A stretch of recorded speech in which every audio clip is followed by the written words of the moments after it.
దక్షిణాఫ్రికాతో జరుగుతున్న టీ20 సిరీస్లో భాగంగా ఆదివారం ధర్మశాలలోని హిమాచల్ ప్రదేశ్ క్రికెట్ అసోసియేషన్ స్టేడియంలో మూడో టీ20 మ్యాచ్ జరగనుంది. తొలి రెండు మ్యాచ్ల తర్వాత భారత్ 1-1తో సమానంగా ఉంది. మొదటి మ్యాచ్లో విజయం సాధించిన భారత్ రెండో మ్యాచ్లో ఓడిపోయింది.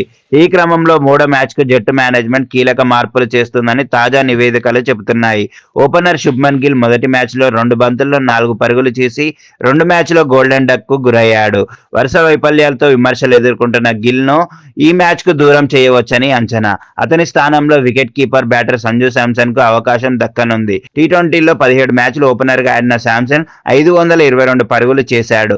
2024 టీ20 ప్రపంచ కప్లో 3 సెంచరీలు కొట్టిన అతను ఈ సిరీస్లో టాప్ ఆర్డర్లో మార్పు తీసుకురావచ్చు. అలాగే పేసర్ హర్షదీప్ సింగ్ కూడా రెండో మ్యాచ్లో 4 ఓవర్లలో 54 రన్స్ ఇచ్చి ఒక్క వికెట్ తీయకపోవడంతో పాటు 9 వైడ్లు వేయడంతో కోచ్ గౌతమ్ గంభీర్ ఆగ్రహానికి గురయ్యాడు. అతని స్థానంలో హర్షిత్ రాణా జట్టులోకి వచ్చే అవకాశం ఉంది. జితేష్ శర్మ స్థానం కూడా ఆడబడుతుంది.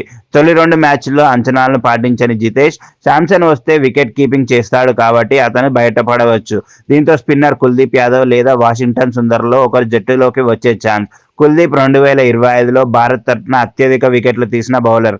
ఆసియా కప్ 2025లో 7 మ్యాచ్ల్లో 17 వికెట్లు పడగొట్టి టోర్నీలో టాప్ వికెట్ టేకర్ అయ్యాడు. సుందర్ గత నెల ఆస్ట్రేలియా సిరీస్లో ఆల్రౌండ్ ప్రదర్శన ఇచ్చాడు. Captain Suryakumar Yadav, vice captain గిల్లుల వైఫల్యాలు కూడా జట్టు మేనేజ్మెంట్కు ఆందోళన కలిగిస్తున్నాయి. భారత్ అంచనా తుది జట్టు: అభిషేక్ శర్మ, సంజు శాంసన్, తిలక్ వర్మ, సూర్యకుమార్ యాదవ్, శివం దూబే, హార్దిక్ పాండ్యా, అక్షర్ పటేల్, హర్షిత్ రాణా, కుల్దీప్ యాదవ్, వరుణ్ చక్రవర్తి, జస్ప్రీత్ బుమ్రా. ఈ మార్పులతో భారత్ సిరీస్లో ఆధిక్యం సాధించాలని భావిస్తుంది.